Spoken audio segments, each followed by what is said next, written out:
If there's a link between truancy, gangs, and crime, then we'd have a connection. Juvenile crime. As we talked about for the past 7 years of this broadcast, truancy is connected to crime, which leads to juvenile delinquency.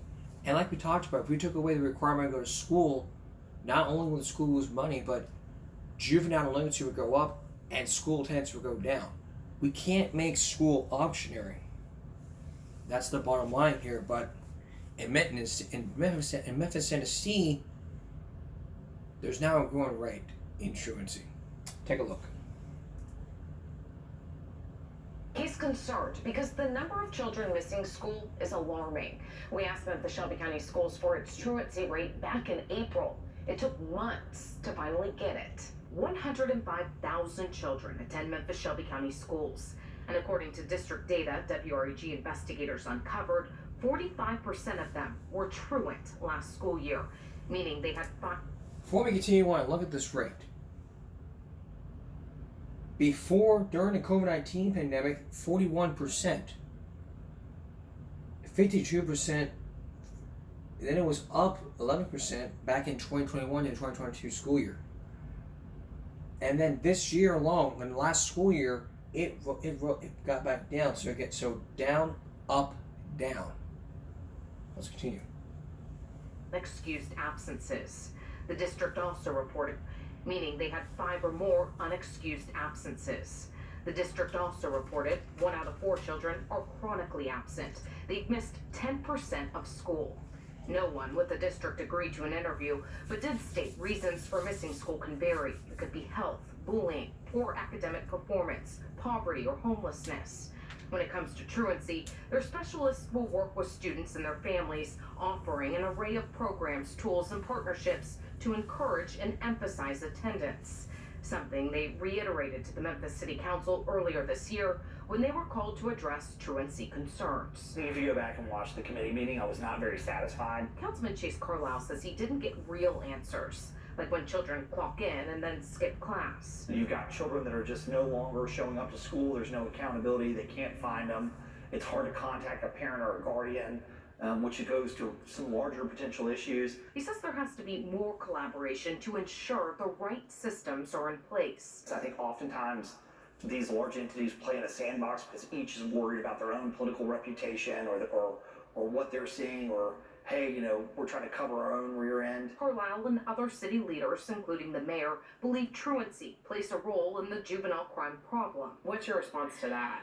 So, so we should think about the language we use. Shelby County Juvenile Court Deputy CAO Stephanie Hill. And of course, there is great national data about correlation, and obviously if you are at a certain age and you are not in school, the likelihood that you will end up in a thriving work environment becomes less likely. But she also points to their data. Juvenile court says 68% of juvenile crime happens after school. 75% typically happens between 5 p.m. and 9 p.m. Juvenile court says their focus is understanding the barriers keeping kids from attending school. They held a truancy clinic with MSCS in August for parents to help problem solve, offering services and resources, and they plan to hold more clinics in the future. Juvenile court says they've handled just over 900 cases last year for truancy and educational neglect. To take a closer look at those numbers and read more about the supports the school district is offering, head to our website and click on this story. Jessica Gertler, WREG News Channel 3. Before we get to our common sense, let's take a look at more of the story.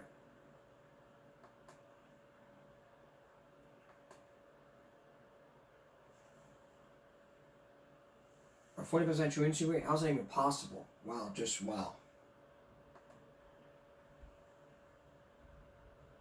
So just like the picture talked about, there's 41.4, 52.1, and last year 45.2.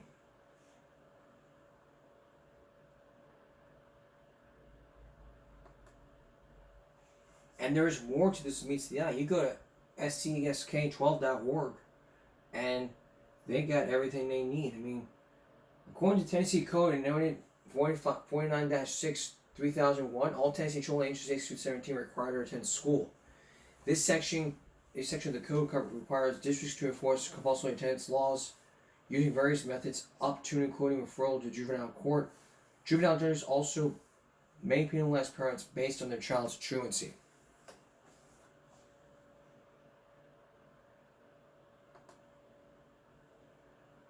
Going back to the story here, I mean, this is last year's details. Let me zoom in for you, that way y'all can see it. This was back in 2022. The charge count for parental educational neglect, that's 293. District adult count, 264. Charge count, unruly, that's 144. Distinct court youth count, that's 143. So you add all those up, that's over 400. That's over 400. If it would happen, but that was back during the 2021-22 school year, which is about 2 years after COVID, after the pandemic. So that's all about kids and crime. Did this man held a gun up in the air, killing a person up top of the steps? You'll hear his side of the story as well as more from the star witness when we come back. Stay with us. Yesterday, I brought you the story, part of the story, about a murder that happened that would land somebody in court and would take a jury to figure something out. It was focused on a murder that happened upstairs. The star witness pointed to one person, the defendant, who says that he held up the gun. But the question is, did he ever intentionally shot the person? What would the jury think?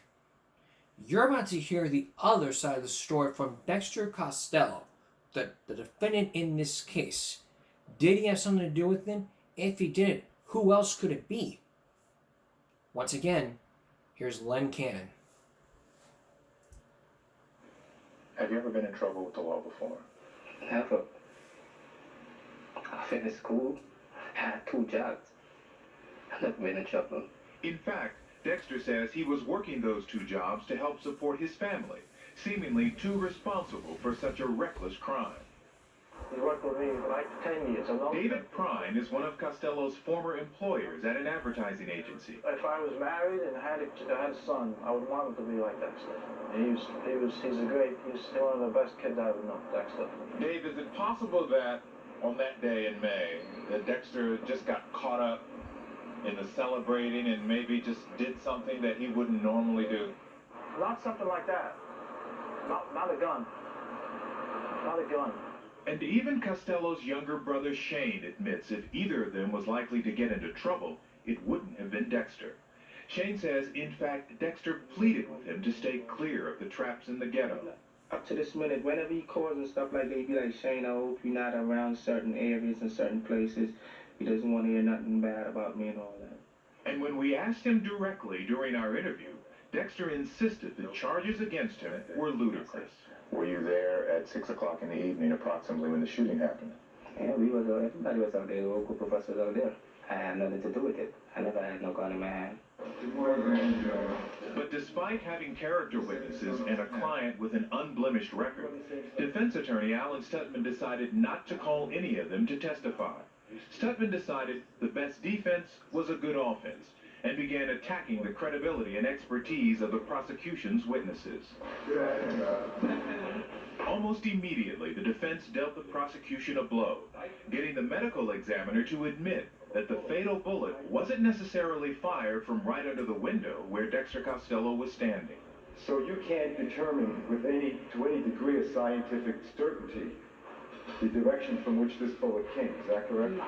And another point for the defense. If the fatal bullet ricocheted off something outside the window, why didn't police find any damage or determine what it hit before it killed Tessa Warren? So then you had a chance to observe the window itself, is that correct? Yes, sir. And as a result of these observations, you found nothing which would be significant in terms of evidence, is that correct? Yes.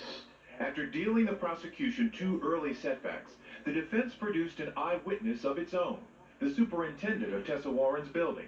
And it turns out he saw something Ian Azor didn't see on May 22nd, 1994. Not one, but two men firing, Dexter Costello and his friend, Pete Stevens. The one the guy take the gun, shoot in the air. Another one take the gun in the hand, shoot again. My witness identified Peter Stevens as a person involved in the shooting. It's a possibility that this was the person that did the shooting, not my client. But there was a problem with the super's testimony. At times, he seemed confused about his own story, unsure about who fired when, still leaving doubt as to whose shots killed Tessa Warren. Do you know who Dexter is? Vous savez qui c'est Dexter? Dexter. So the defense then began an all-out attack on the prosecution's star witness, blasting the credibility and character of Ian Azor. Ian Azor positively identified out of a crowd your client. Well, I have problems with the credibility of Ian Azor. We have to understand that everything in somebody's background can affect their credibility. And there was something in Ian Azor's background that was so potentially damaging to the prosecution's case that prosecutors had to put it on the table before the defense presented it as a bombshell. Now, Mr. Azor, I'm going to ask you to think about something, not about this case, but about something that happened in 1973. Have you ever been convicted of a crime? Yes, I was. What was that? Murder. That's right, murder. The prosecution had to rely on the testimony of a convicted murderer to try and win a murder conviction against Dexter Costello. Ian said he was found guilty of that murder over 20 years ago back in Guyana, but that it was a case of self-defense. And he attacked me with a knife. And I had to defend myself. It turns out a Guyanese court not only convicted Azor of murder, but sentenced him to death. And he was held on death row for 6 years before he says he was fully pardoned. But Azor's criminal history wasn't his only credibility problem. The defense hammered away at one more point, trying to convince the jurors that Ian Azor might be an illegal alien. Under what premise did you come here? Did you have a visitor's visa, a work visa? Objection, relevant, Chairman. I came in on a visa. You have a green card? I have to obtain that as yet. I'm sorry? I have to obtain that as yet. You here illegally? Objection, Your Honor. Sir, I have that passport and I don't think that is illegal. are you here illegally? No, I'm Objection, that is the answer. Why was it important for you to try and prove that Ian Azor was lying about his status? Again, it's a question of credibility. If it's shown to be the fact that he did lie about one thing, a jury is entitled to accept his testimony or reject his testimony. You know, we don't pick our witnesses. We don't have ministers or rabbis or priests as witnesses. We pick the people we have. For as far as I was concerned, I was stuck with a witness who was the linchpin of the prosecution's case. We either used him or we allowed Dexter to walk free, and that would have been wrong. But what impact would Azor's history have on the jury? Would they accept the testimony of the only eyewitness who says he knows Dexter Costello's shots killed Tessa Warren, and that of the detectives and the experts who backed up Ian's story? Or would it reject Ian's testimony based on his questionable background and the possibility another shooter may have been responsible for the death of Tessa Warren? I tell you this, and I tell you the honest truth, as there's a God above. I would not lie on Dexter Costello, and I would not, under no circumstances, go in court and swear away a man's life. No way would I ever do it. No way would he ever do it. Coming up next, the verdict. Will it be Dexter Costello or Pete Stevens?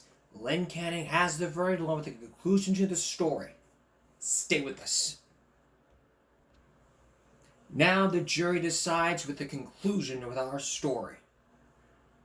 Jurors were still witnessing who was the shooter. Could it be one person or two persons? Could it be Dexter Costello or Pete Stevens? Remember, Ian Azor says that he saw Dexter Costello with a gun. With that gun. The superintendent of the building says he saw Pete Stevens. But who really was it? It's now up to the hands of the jury. Once again, here's Len Cannon.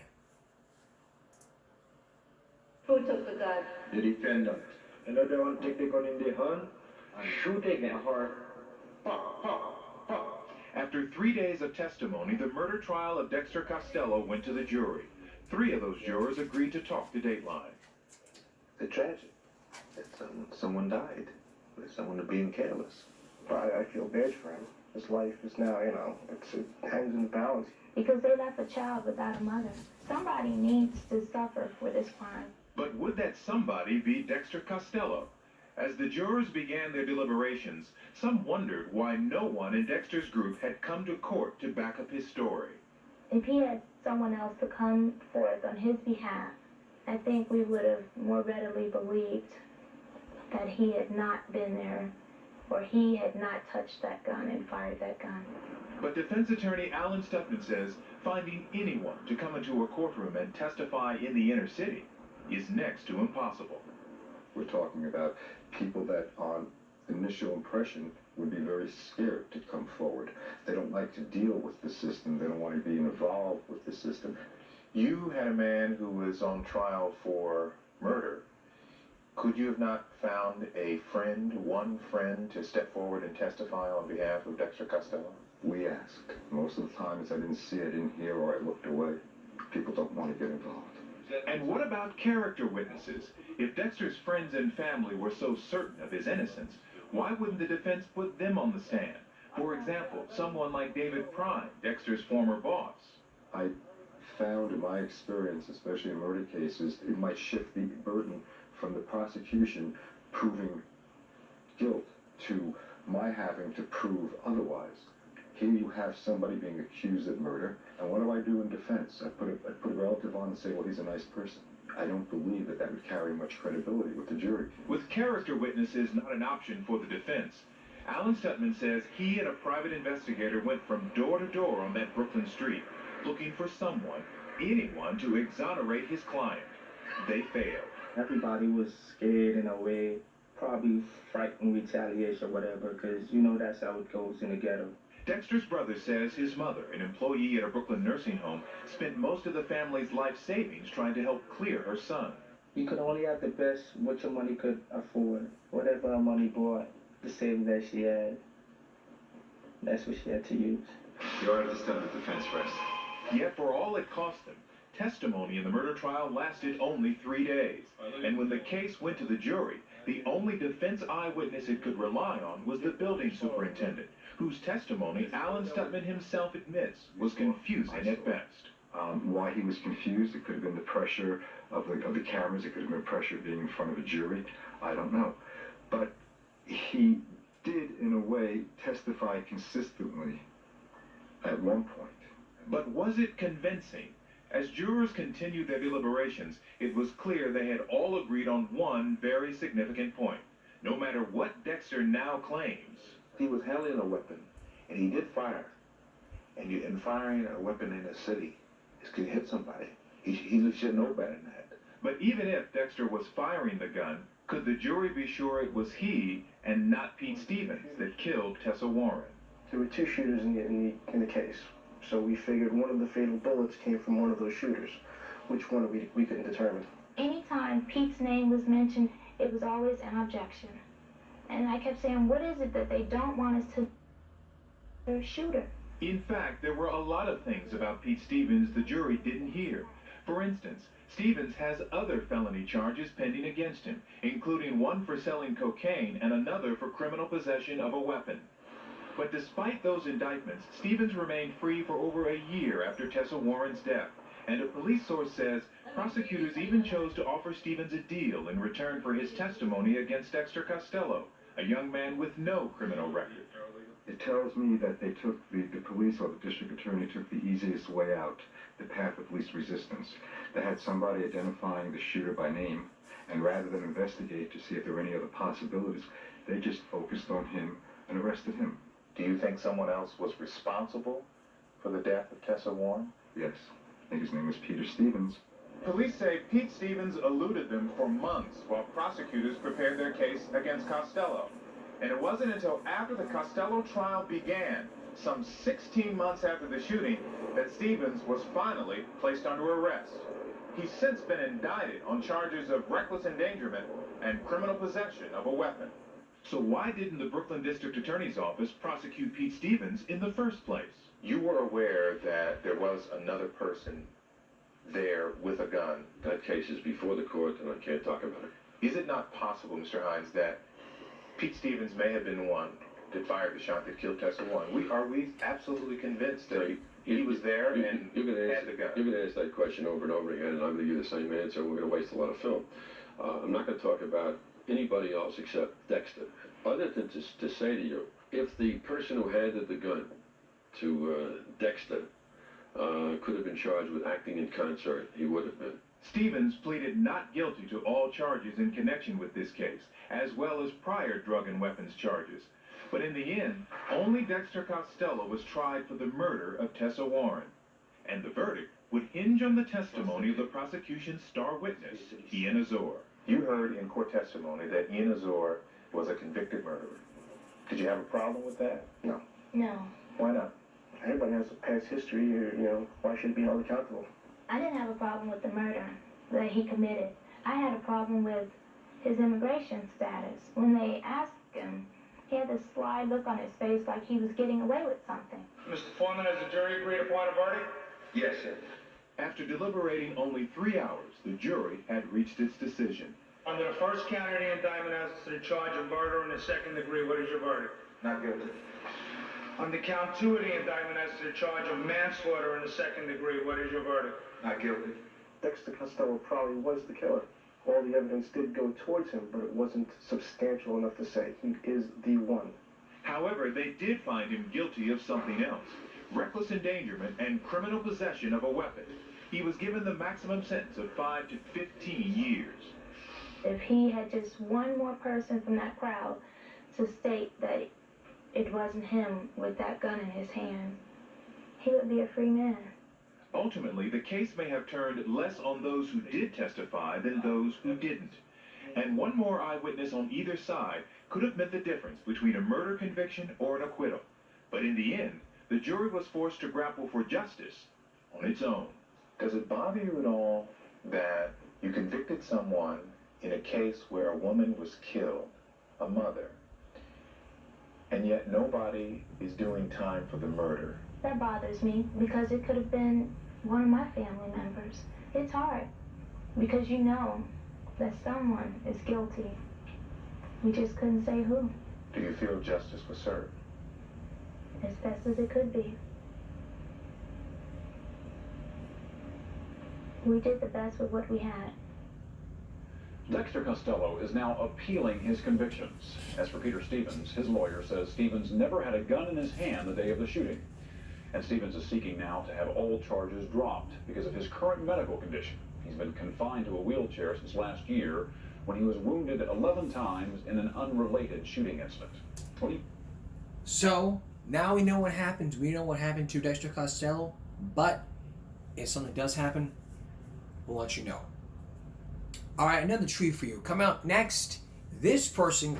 Sorry. 1 second here. 1 second, guys. Sorry about that. Coming up next. This person is suing... This man is suing this reporter because of a story that happened back in 1991. A politician versus an award-winning journalist. If it's fireworks in the corner you're looking for, then Dennis Murphy has a story for you, so stay with us. Welcome back. If you enjoy fireworks, unlike the 4th of July, this next story may be for you in a courtroom. A Texas shootout, unlike any other. A politician versus an award-winning journalist going head-to-head in court. The question for jurors would be, did this reporter cross the line? Or did this politician fake a scam and committed fraud? Here's Dennis Murphy with tonight's Dateline Court TV exclusive.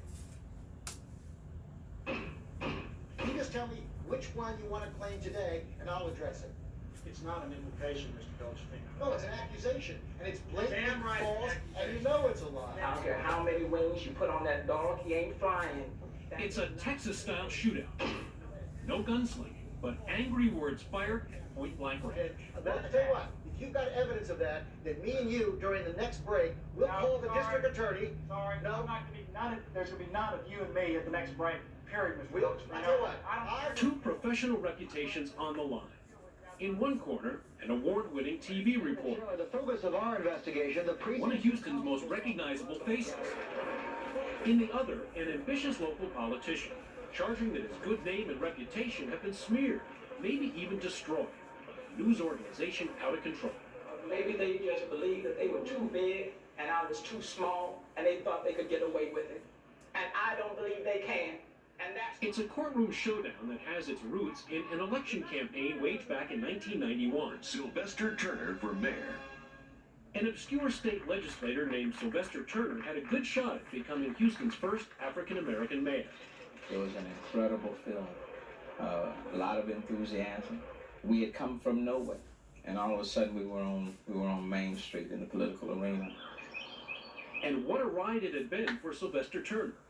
From the tiny home he shared with 8 brothers and sisters, to Harvard Law School, a busy law practice, Mr. Chairman, and then on to the Texas House of Representatives. And now he was going for Houston City Hall, a long-shot candidate who by the fall of 1991 was in a squeaker with his opponent.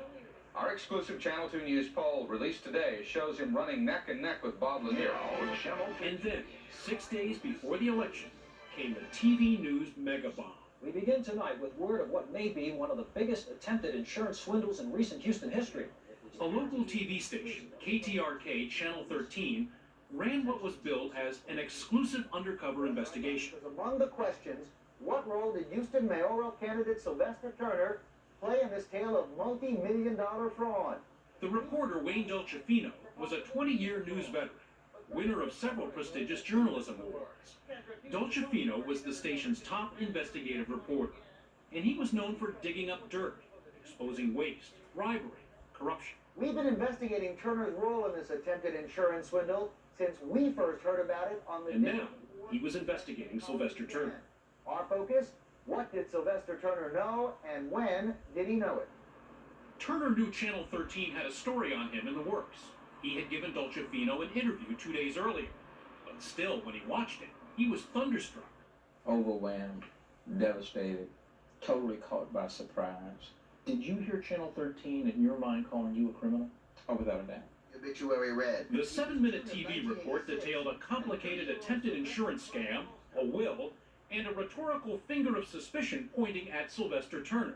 30-year-old Sylvester Clyde Foster. But the central figure in Channel 13's report was another Sylvester, a beauty parlor operator named Sylvester Foster. In 1986, the story went, Foster and 2 friends had chartered a sailboat like this one for a weekend cruise in the Gulf of Mexico. It was calm, clear, and warm. The perfect getaway, until a freak accident. On Sunday afternoon, Foster and his friends were eating lunch. But when a big ship approached, Foster went forward to get a closer look. As he headed back, though, the sailboat got caught in the wake of that big tanker and Foster pitched overboard. His friends threw out flotation devices to him, but he never broke the surface. At least that's the story they told the Coast Guard, as it began a 7.5-hour search for the man overboard. Foster's body was never found. A Coast Guard investigation eventually concluded that he had been lost at sea, apparently drowned. But 5 years later, right before the mayoral election, Channel 13 got a tip that it was all a fraud. Foster had faked his own death.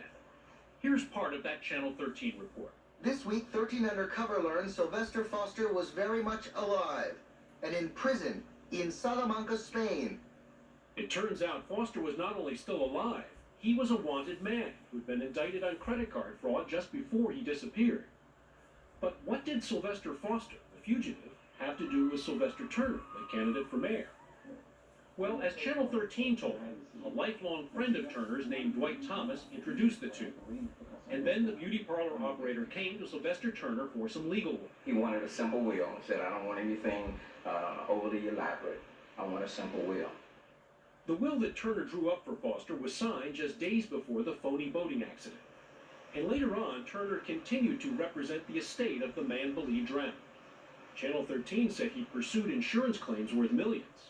Both Dwight Thomas and Sylvester Turner were deeply involved in the Sylvester Foster case and the attempt to get life insurance companies to pay off $6.5 million in the wake of the disappearance. But did they know it was all a hoax, a scheme to swindle millions? The story raised troubling questions about the man who wanted to be mayor. Did Turner know about Foster's problems with the law? And why wasn't he more suspicious when his 30-year-old client suddenly disappeared just 3 days after signing his will? Get this. In the weeks before the bizarre accident, Foster had applied for an emergency passport, bought several luxury cars with life insurance policies attached, and amassed millions in life insurance coverage. Despite the signs of something fishy, Sylvester Turner began the legal effort to get the millions in insurance money released and get mutual friend Dwight Thomas appointed as administrator over the estate. It seems to me what Channel 13, Wayne Dolcefina, is saying in this report is that either Sylvester Turner was in on this and therefore he's a crook, or if he didn't realize it was going on around him, then he's really naive and thick as a brick. The essence of that report was that I was involved in the insurance conspiracy. They made the story just as juicy as they could make it. The story was political dynamite. We believe a public apology is necessary. Turner's supporters marched on Channel 13. Accusations of an electronic lynching. The statements that I've made have been blatantly untrue.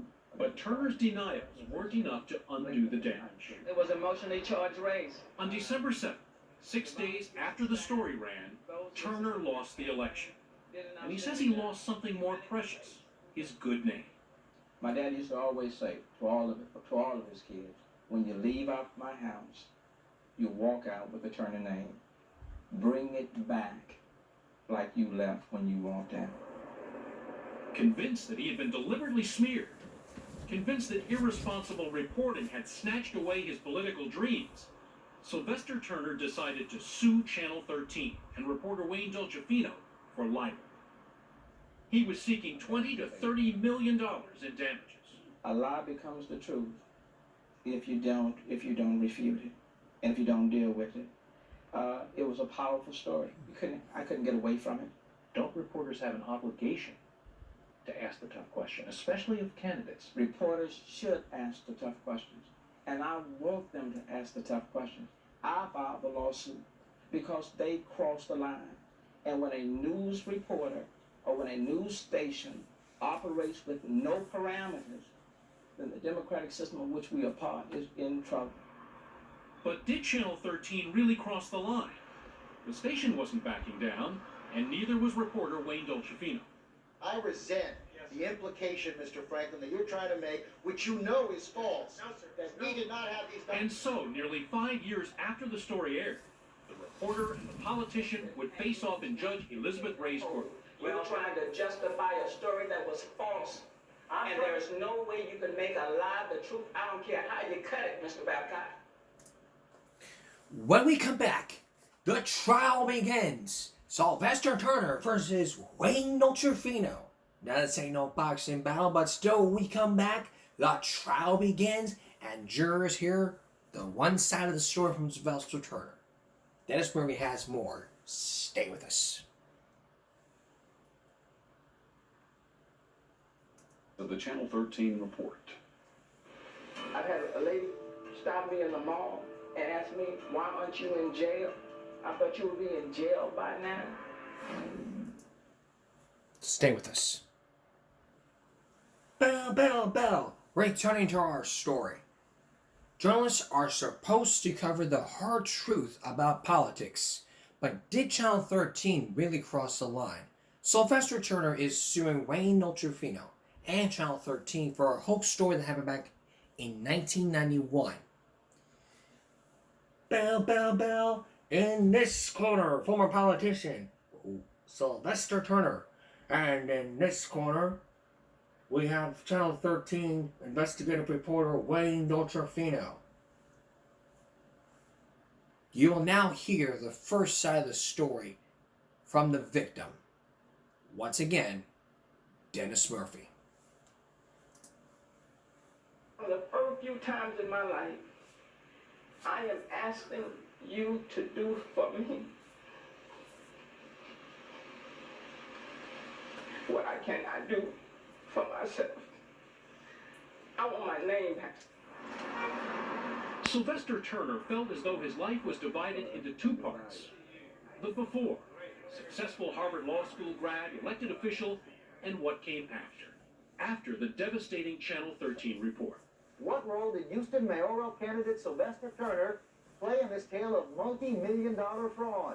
I've had a lady stop me in the mall and ask me, why aren't you in jail? I thought you would be in jail by now. I've had people come up and tell me that they didn't vote for me because of that story. As you just heard, the Channel 13 story focused on a man named Foster, his fake drowning, an attempted insurance swindle, and Turner's role as the lawyer who drew up Foster's will.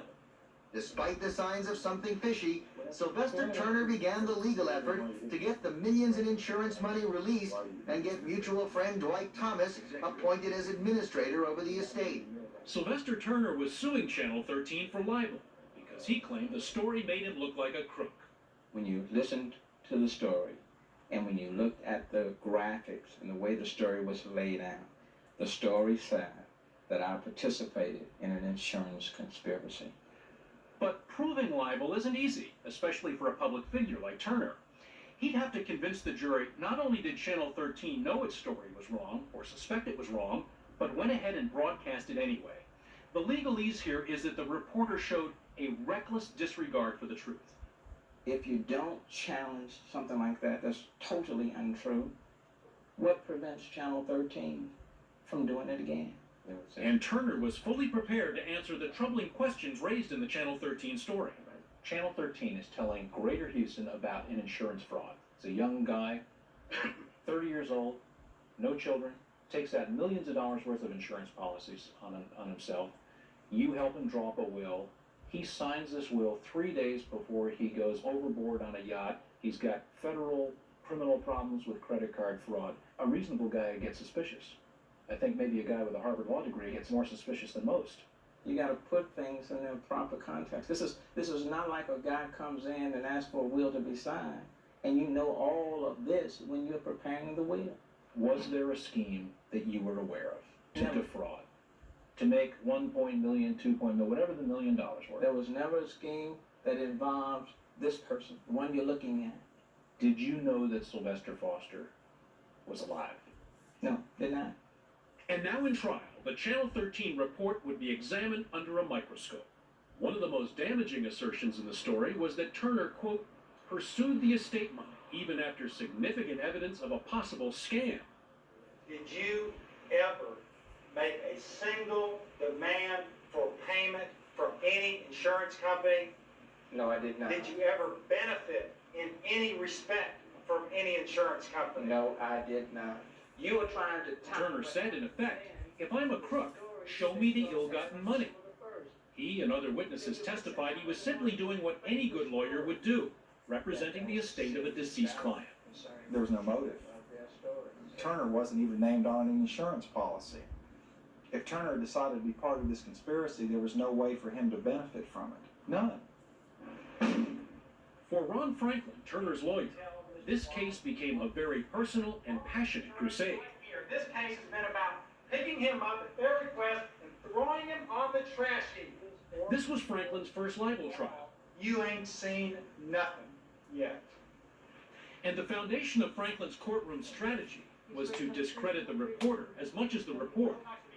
There's going to be not of you. And the fireworks began almost as soon as he called Dolcefino to the stand. Mr. Franklin? I don't care to deal with you outside the courtroom. Mr. Franklin, I will call the district attorney at the next break, and I will personally ask him to conduct an investigation of who's lying in this case and who is not. You want to join me? You're that powerful, You aren't want to join me with You're that? that powerful, aren't you? You want to join Just me? like you told Ron. Wayne Dolcefino displayed his true self, one of absolute arrogance, one who thought could do no wrong. Mr. Franklin, you asked me For 2.5 days, they slugged it out.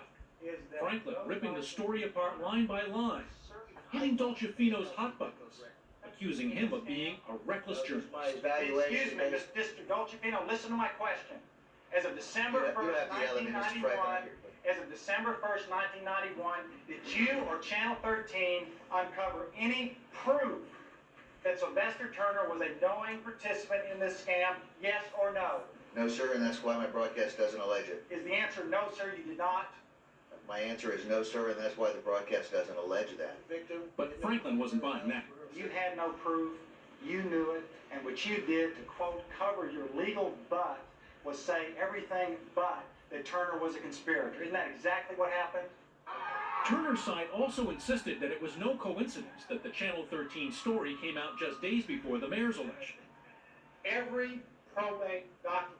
In court, Franklin charged that key court documents Dolcefino relied on for his story had been hand-delivered to Channel 13 by someone in the opposition campaign. Straight to Channel 13 for the exclusive undercover investigation. Over 6.5 weeks, the jury would hear from dozens of people. Ironically, one of the most damaging and embarrassing witnesses against Dolcefino turned out to be a veteran reporter from his own TV station, Mary Ellen Conway.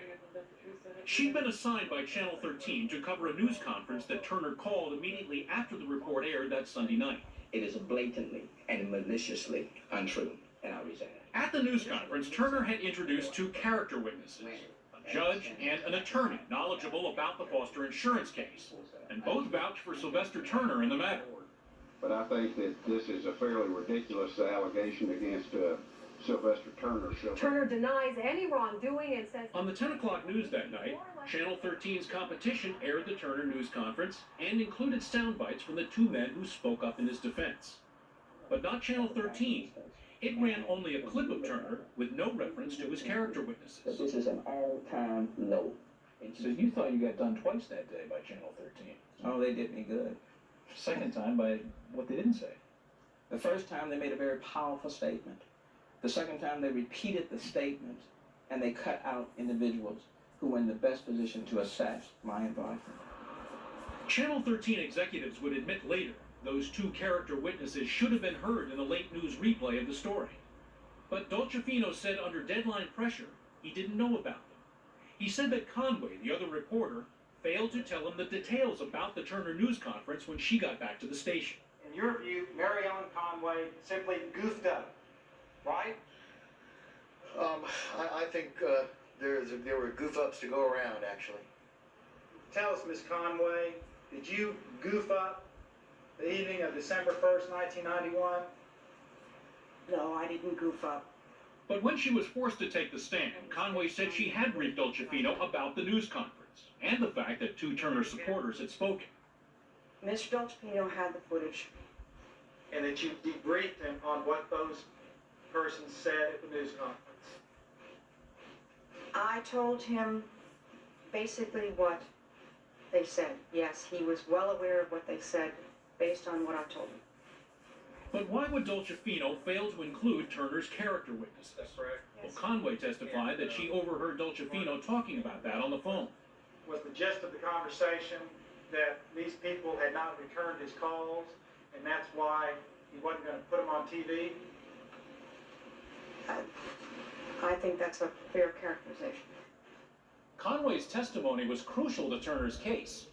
If the jurors believed her, a reporter forced to testify against her own TV station, then they might also conclude that not only had Dolcefino lied under oath, but that he had also deliberately omitted information about Turner that could have helped him in that late newscast.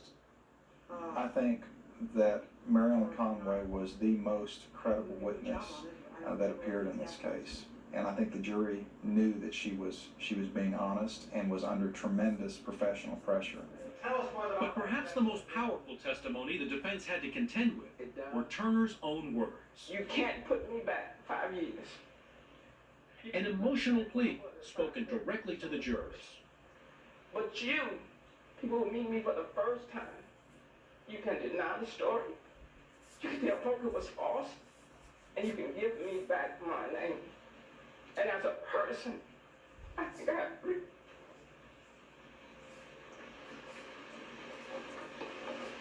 As he spoke, at least one of the jurors was in tears.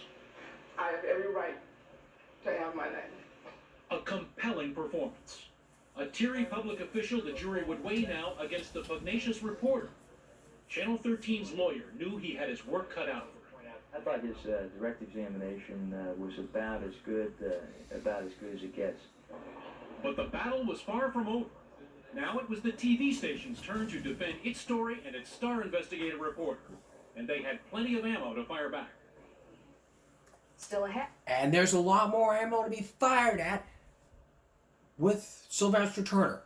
When we come back, Wayne Dolcefino takes the stand and tells his side of the story.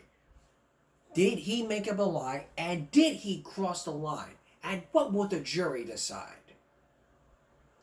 The remarkable answer from Dennis Murphy. So stay with us. In tonight's Viral Break, we're continuing looking at the Turners, the huge YouTuber that had a lot of subscribers with over 1 million views. One of my favorites has got to be Fat Mike. I showed you one where Gene and Ernest tied Arby's hooked on a fishing pole, and they made Mike run for it. But this one is called Fat Mike Strikes. Making a lot of noise in the kitchen. Just watch.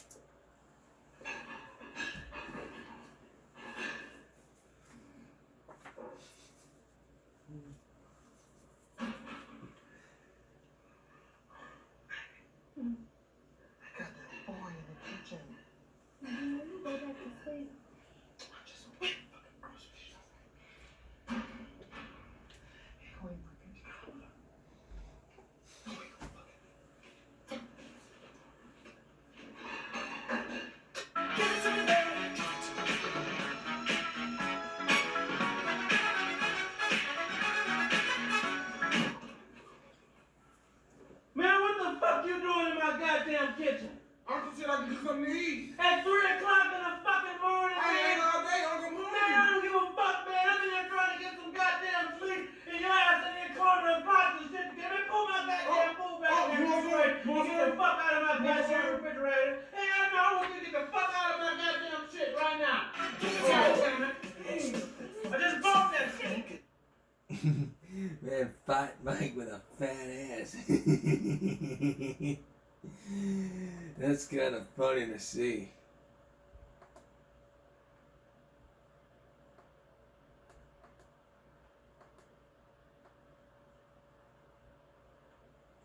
Here's one of my favorites.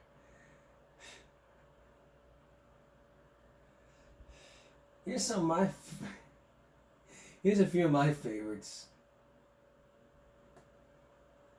Here's a few of the shorts. Let the logs in my toilet.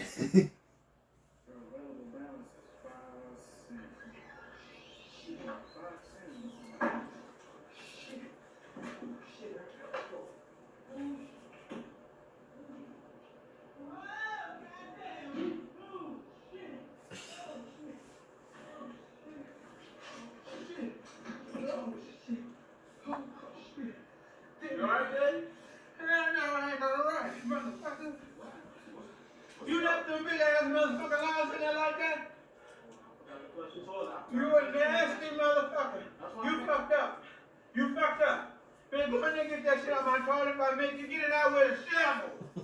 How the fuck you push some shit out like that? Next time you decide to take the shit, you take that motherfucking ass outside, man. Don't sit on my commode no more. And I mean that shit, Junior. It was an accident. I'd head you outside next time you decide to squat your motherfucking ass. Make you get out with a shovel. He's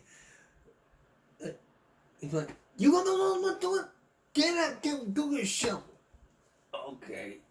And then you get your shovel, like, oh God. Oh, and your dad's like, you don't smell that, man. Get to work, Junior. Oh God. Oh God, so God, oh no.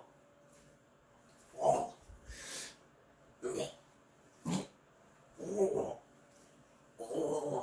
Oh God, thanks. Oh God, and then you oh God. Oh, I'm about to puke, and then you puke in a tub. Like I can't, and oh my God. Bleh. Your dad's all like, clean that shit up. Daddy, I just puke. Keep digging and puking.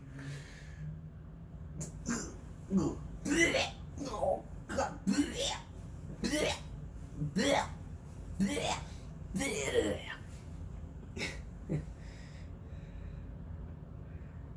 That's, I mean, what's damage you get you someone sues you and punishes you.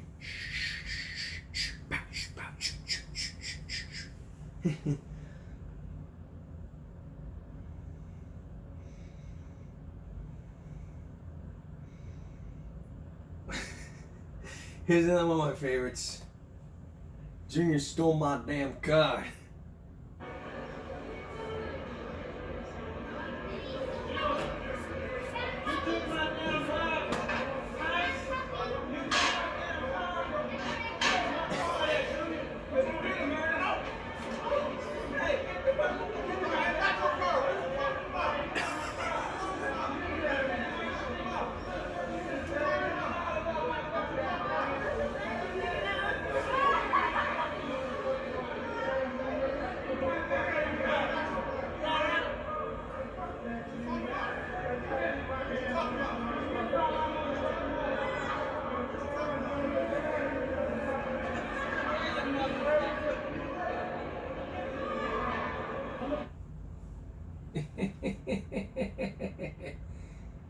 It is kind of funny. Freaking stealing car in Detroit, Michigan. You steal my stuff, I'll whoop your ass.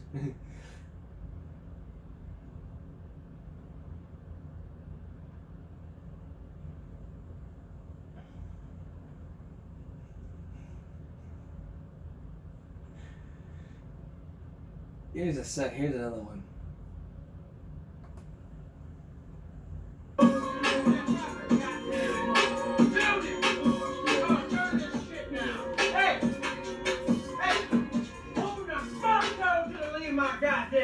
Nigga, huh? Mother, you a goddamn lie, motherfucker. I ain't told you no shit like that, nigga. You a goddamn lie. Who the fuck you talking to like that? Who the... Hold on, you must lost your goddamn mind, motherfucker. Don't get that, cause now, who the fuck you talking to? Man, I'm talking to you, man. I'm coming up here to say something now. Huh? Keep talking to me like that, and I'm gonna knock you the fuck out. Right here. Keep it up. You ain't talking about shit in here. Get out. Get the fuck out of these people's shit. Motherfucker. It's kind of funny. There's even one where Junior gets soap in his mouth for cussing. Whoa, what the hell? What the hell you just said, Junior? Huh? What you just say? That was Uncle Ernest. Man, don't you tell that motherfucking lie on me, Junior. I ain't said a motherfucking thing, man. Your motherfucking ass said cussing. You said bitch. And I heard you did, long mouth, lying ass motherfucker. Let's go. Get your disrespectful ass here. I'm getting enough of that shit, man. We're gonna have this to the board tonight, goddammit. Open your mouth. Open your motherfucking mouth, or I'm gonna knock your ass through this fucking wall. Now, sit that there for a minute. You'll get rid of that old nasty ass shit in your mouth. Now. You ain't gonna blame that shit on me. Don't cut your eyes up at me, you old beady-eyed ass boy. You feeling some straight bitch. It's kind of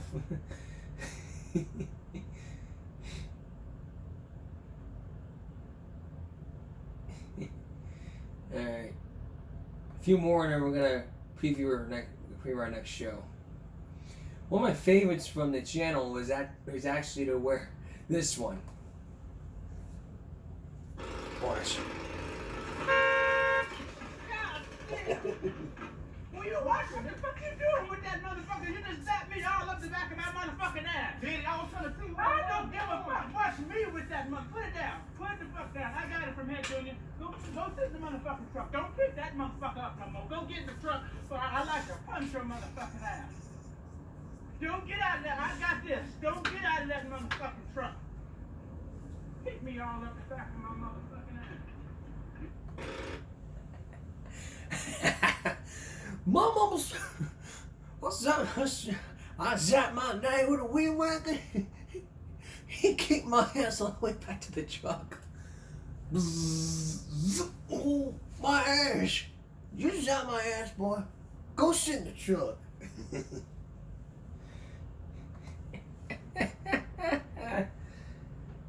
That's funny right there, I tell you what.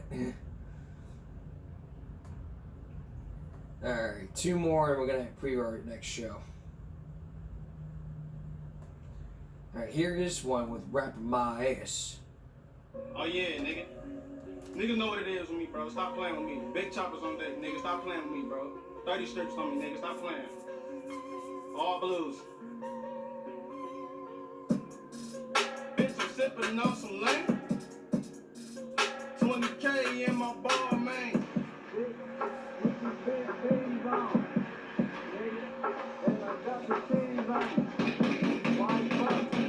These bitches froze up. Hey, somebody at the door, bro. And they make these niggas freeze up. Alright?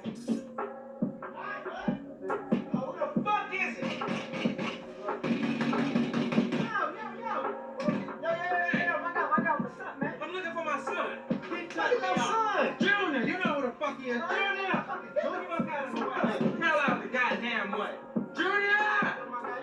I know your ass in there. Business like this. Junior! Junior? Yeah, I see your motherfucker. My son, goddammit. That's my son. Junior, his ass a Junior. Yeah, there he is. Junior. Look, it ain't no Junior here, bro. It's me and Jay Skrilla. Jay, what the fuck is a Jay Skrilla? Motherfucker Junior.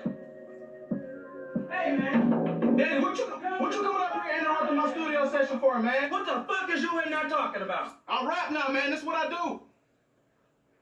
Hold up, motherfucker. You done lost your goddamn mind. Motherfucker. Who the fuck you think you talking to? Man, Daddy, what you coming up here interrupting my studio session? I heard all that shit you said on this motherfucking mic. Talking about choppers and blues, motherfucker. You don't own a chopper, motherfucker. I didn't raise no goddamn thug, nigga. You was born and raised in Redford, fucking Michigan. Now, why you coming up here doing all that? I didn't raise no goddamn thug, motherfucker. I didn't bust my ass to get you out there in that good neighborhood for you to come here and say some shit like this. Keep cutting me off. Keep cutting me off. Man, get the fuck out of here, man. Don't come the fuck back here. Don't come the fuck back here. That was cool. Well, we're now out of time, but we are going to continue with the Sylvester versus Dolcefino story on Monday. Now, who do you believe is telling the truth? Dolcefino or Turner? What will the jury decide in this case? The journalist or the former politician? And you will also hear a testimony. Actually, here's a preview.